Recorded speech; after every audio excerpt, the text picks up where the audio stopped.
continue this morning in our sermon series of Who is Jesus, one of our hopes is that during this time, you experience a different part of Jesus's character that you haven't experienced before.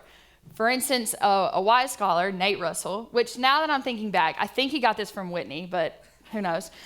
He once said that we have the head knowledge of characteristics about Jesus, but that it isn't until certain seasons of our life that we experience these characteristics. So for instance, when I came to know Jesus, it was in the 11th grade, and if you knew me before the 11th grade, you probably assumed that I was a Christian and I knew all of these things about Jesus, but it wasn't until the 11th grade that I knew that Jesus gave me purpose. And so I had the head knowledge that there was purpose, that Jesus, through Jesus there was purpose, but in the 11th grade I experienced the purpose. And through this series, that is what we're hoping that you get through this. And so I wonder if there was a time in your life, you might be sitting in this time, where you look back on a different situation that your life had taken or something like that, and you ask the question, I have no idea how I made it out. Like, I have literally no idea. And you're just like, by the grace of God, like, I have no idea. Or maybe you're sitting in that situation right now where you look around and you're like, I have no idea how I'm going to make it out of this right here. So for me, I think about, I went to Africa one year, and this is kind of a funnier situation. In the moment, it wasn't funny at all. And so I went to Africa before COVID, and I had prepared myself. It was my first international trip. I had prepared myself for different things. Africa is hot. I knew that. I was going during the hot season. I had prepared myself for that. But I didn't prepare myself enough. So I get there, and I'm in Africa, and I remember thinking, like, this is the hottest I've ever been in my life. Like, it was 115 degrees. I literally, during lunch, was like laying, we got a break, and I was laying in my bed, and I was just thinking, I have no idea how I'm going to make it out of Africa. Like, I have no idea. And then on the flip side, at night, I'm thinking, it's Africa, it's hot. I knew this. But like somehow the air conditioning kicks on at night when night hits. So I didn't bring a blanket because it's Africa, right? And so at night it was freezing in the room, like freezing. And I'm laying in the bed every night, the same bed that had just been like, I do not know how I'm going to make it out of this heat. And I was like, I have no idea if I'm ever going to sleep again. Like I literally don't. I don't know how I'm going to make it out of this week. Or I think about, this is also funny now, but it's not. I just recently got back from Honduras. And in Honduras, I got so dehydrated that I was taking IV fluids from a gas station that they had bought from a gas station. Just normal things, But I remember sitting there, and they were poking me with the IV. They were putting the IV fluids in me, and the room is like sweltering heat. Like, my mom's not there. When you're sick, you just want your mom. Mom's not there. I'm in another country. There's gas station IV fluids going in my arm. And I'm just thinking, this is the end for me. I have no idea how I'm going to make it out. Or on a more serious note, I look back on my life and just think about how I got to where I am today. Standing up here speaking, just living, all the things, all the people that the Lord had to put in my life for me to be who I am today. And that I didn't put those people in my life. The Lord provided those people. I didn't make those situations for myself. The Lord provided those situations. So as Nate said, we'll be in Exodus 16 this morning, if you want to go ahead and flip there. And one thing that I want us to realize is that while we're thinking about these scenarios that we look back on or that we see now, is that as Christians, we all have a common denominator at the root of it, and that we can all be like, Jesus got me out. Jesus provided for me in those situations. And so in Exodus 16, we see a kind of crazy scenario, as I would put it. The Lord had just led the Israelites out of bondage under Pharaoh's reign. He had just led them out of Egypt. When we look back and remember the plagues that had happened and just like all the destruction, the miracles that the Lord had to give to the Israelites to get them out of Pharaoh's reign. So in the beginning part of Exodus 16, we see that grumblings begin among the Israelites. And I think grumblings is a funny word here because they literally probably started grumbling that we find that they were hungry. And that would be modern day hangry, if you know what that is. Like when you get hungry, you get angry. I mean, we all do it. And so the Israelites are grumbling because they don't have food. And that they were just praising the Lord that got them out of this bondage, this terrible situation, this impossible situation. They were just praising a miracle. And then immediately after doing that, they're like, man, I'm really hungry. Like, I don't know. They literally say, what that we had died by the hand of the Lord in the land of Egypt, when we sat by meat pots and ate bread to the full, for you have brought us out into this wilderness to kill this whole assembly with hunger. They literally said, why not leave us in bondage and let us die not hungry, let us die full and happy, then take us out into the wilderness and let us die hungry. So we're free and hungry, or we're in bondage and we're full. Like they don't know what they want. And so in Exodus 16, verse 4, we see, then the Lord said to Moses, behold, I am about to rain bread from heaven for you, and the people shall go out and gather a day's portion every day, that I may test them, whether they will walk in my law or not. On the sixth day, when they prepare what they bring in, it will be twice as much as they gather daily. Then the Lord said to Moses, behold, I am about to rain bread. I just read that. Okay, verse 11, it says, and the Lord said to Moses, I have heard the grumbling of the people of Israel. Say to them, at twilight you shall eat meat, and in the morning you shall be filled with bread. Then you shall know that I am the Lord your God. So there's two things that I want us to see in this scripture. And that one being that the people of Israel were not content in their situation. We just talked about they were in bondage, and then they got free, and then they were hungry, and they wanted this and they wanted that. And they just begged the Lord to take them out of bondage. And then immediately after doing this, they take their eyes off of the Lord and put their eyes onto their situation. And the second thing I want us to see is that the Lord listened and he provided.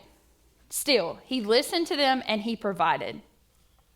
He heard them. Like, do you know how annoyed I would, I don't want to say that I would play God ever. But if I was in this scenario and I was God looking down and this had happening, I would be so annoyed. Really? Like, you're going to start grumbling? I can give you food, but you're not going to trust me after I just did this? But he listened and he provided. He did. There was no hesitation.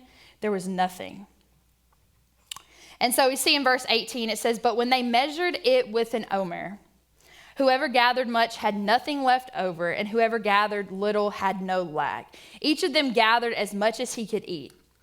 And Moses said to them, let no one leave any of it over till the morning. But they did not listen to Moses. Some left part of it till the morning, and it bred worms and stank. And Moses was angry with them.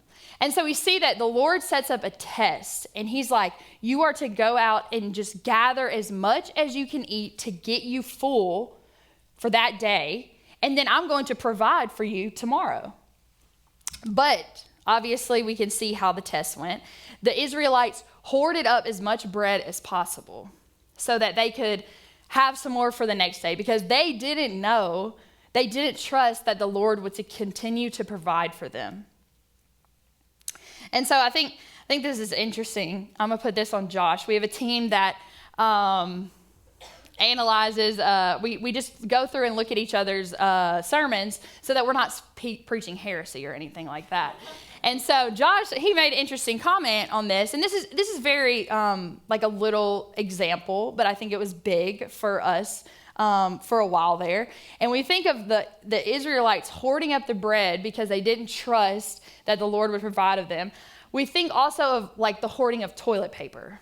So like during COVID, we were hoarding toilet paper. I mean, my house is just as guilty, is that we did not know. And that is such a silly example, but like we did not trust that the Lord was going to provide for us the next day just the same. That even though he had provided everything else for the Israelites, we can look back and we can be annoyed that they couldn't pass this test. But the question is, would we pass the same test? And I think about like myself reading this.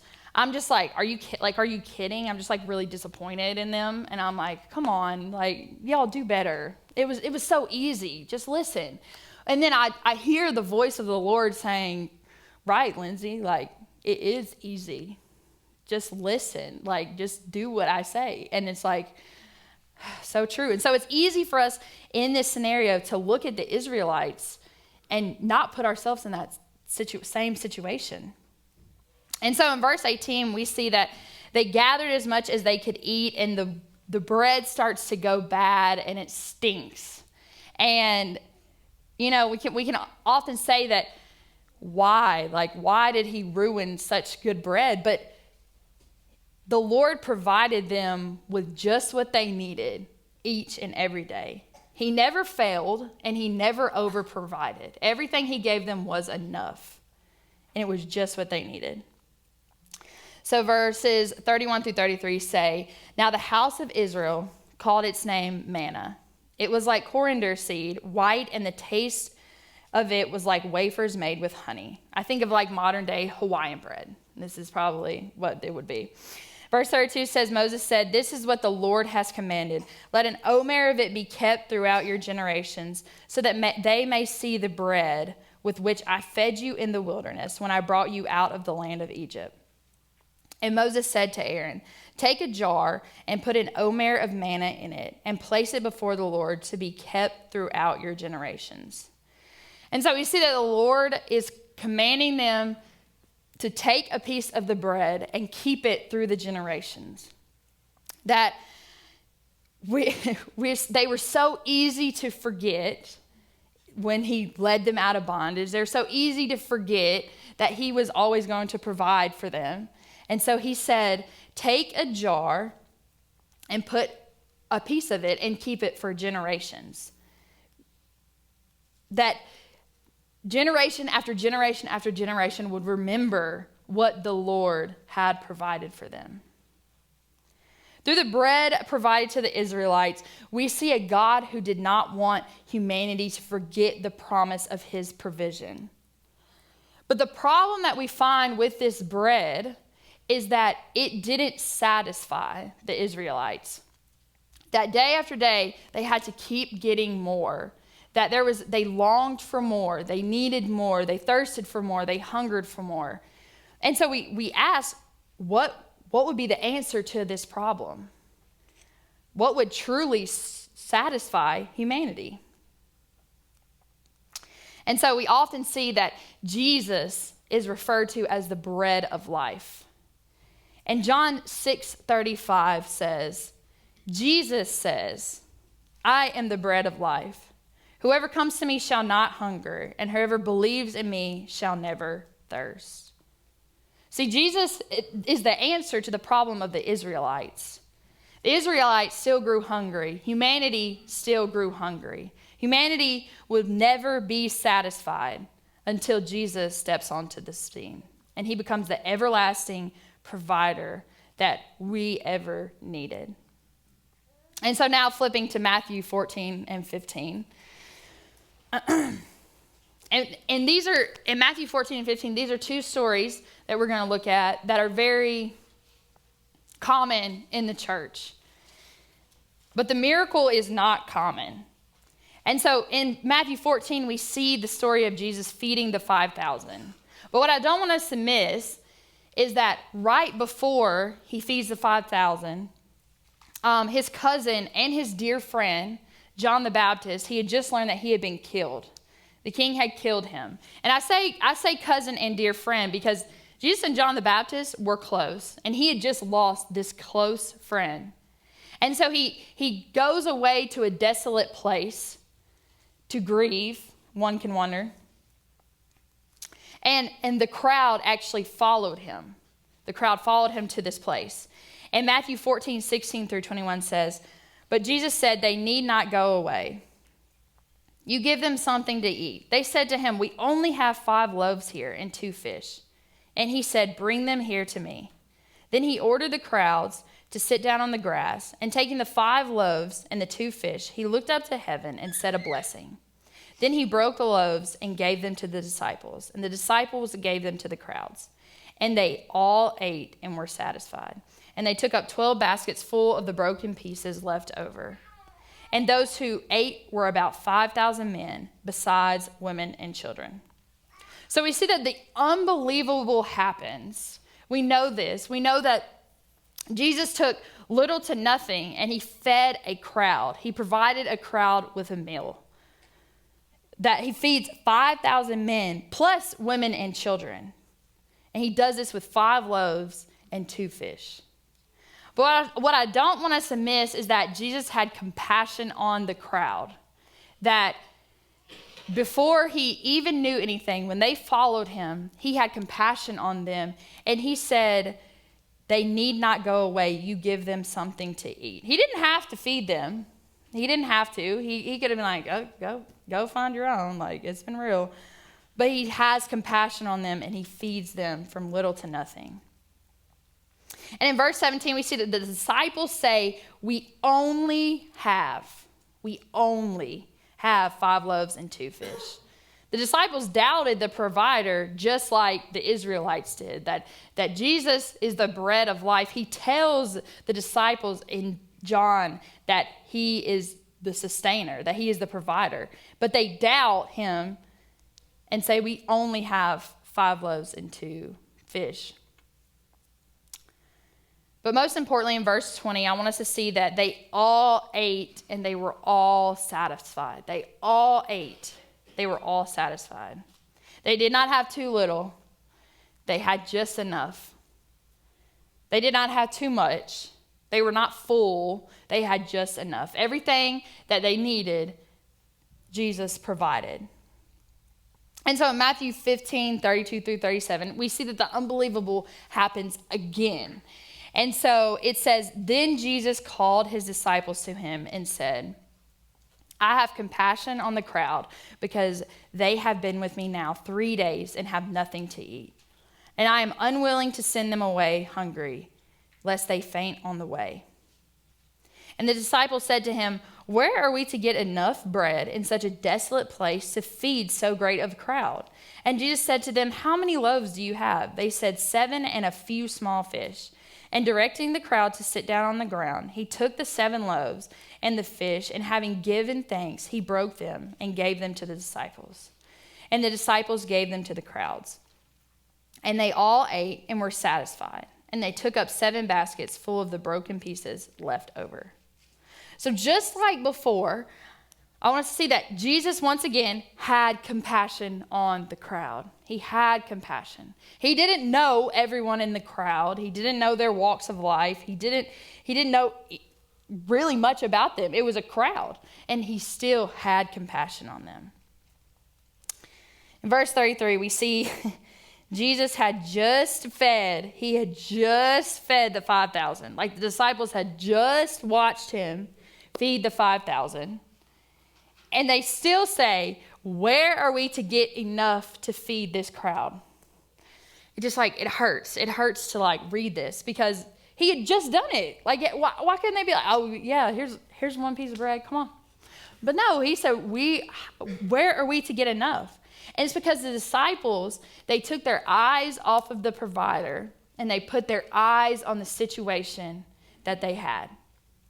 That the disciples, there's no way that they could have ever provided what Jesus could have provided.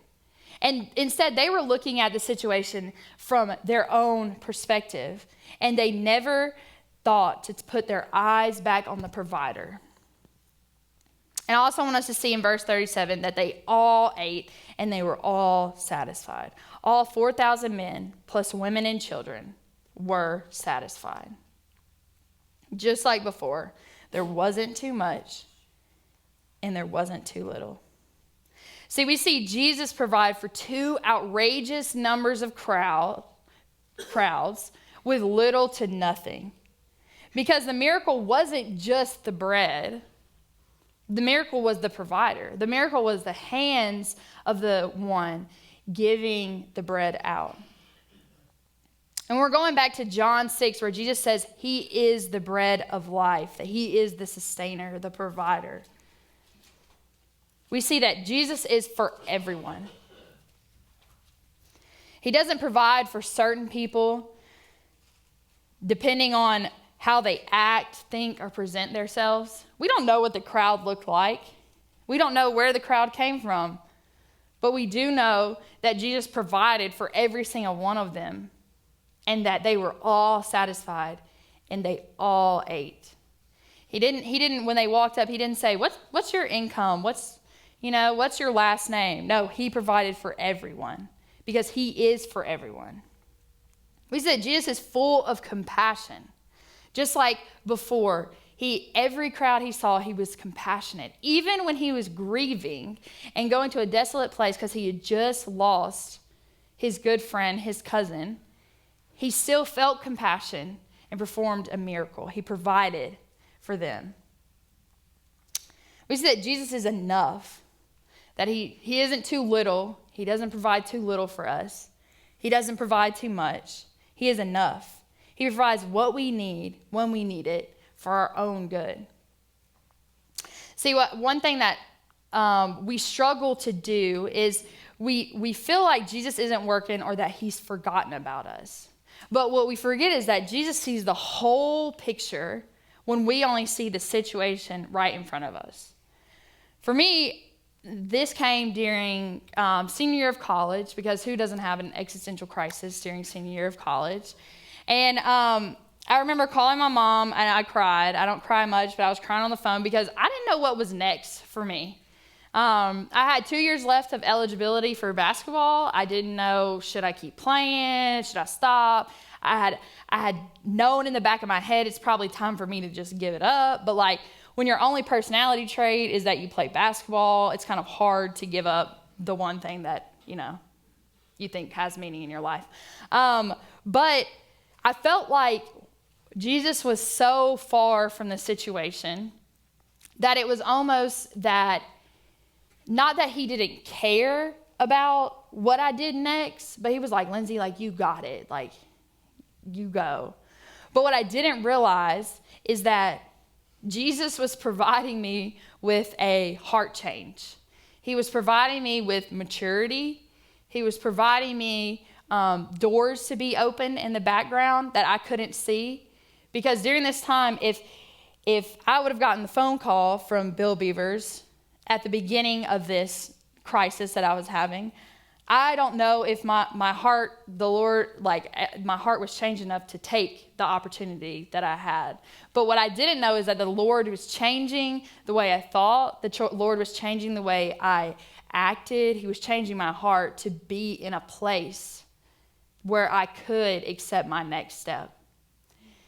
And while giving up something that I did every single day for a ton of years was hard, I thought that it would be so much harder at the beginning of the year, but it wasn't. It wasn't as hard because the Lord had prepared me to end that journey. He had provided me with that end.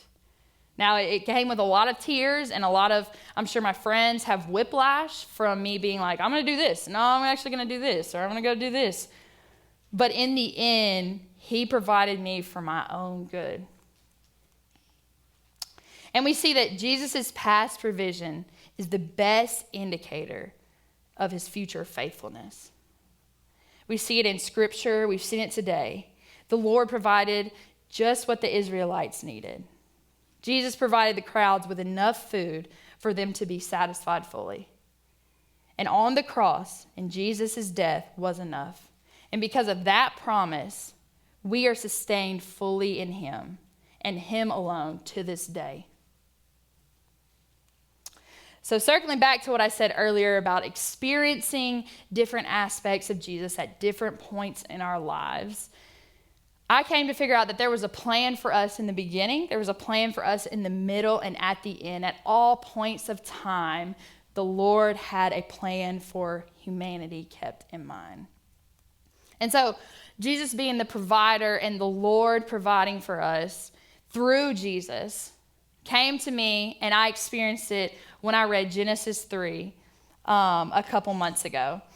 And it's so easy to miss in Genesis 3. And it's the fall of man.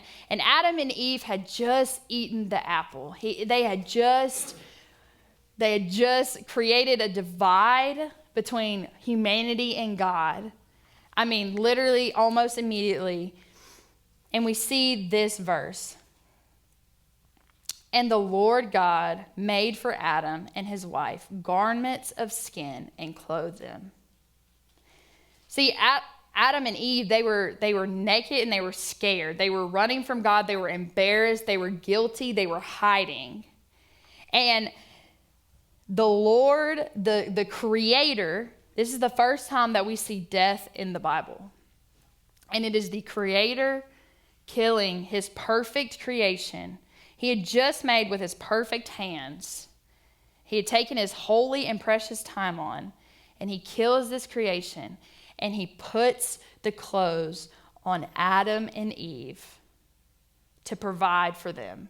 That even when they had just created the divide, that the Lord couldn't be in their presence any longer, that the Lord still provided for them. He still clothed them with skins from something that he had created. For me, I see that from the beginning in Genesis, there was a plan for me. And that plan was fulfilled through Jesus.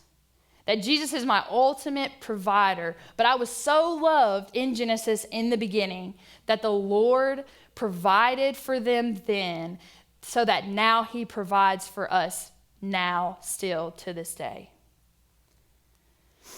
The plan was fulfilled through Jesus, who was the ultimate provision. So I ask this. Are our eyes on the provider? Are they set on the one that can provide us, that can sustain us in every situation, the source of love and compassion for us? Or are our eyes on the situation before us? Are we thinking it's too little or it's too big?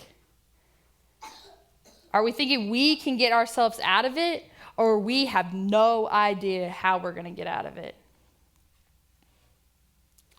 Just like the disciples, just like the Israelites, I wonder sometimes, why is it so easy for us not to trust Jesus in every aspect of our lives?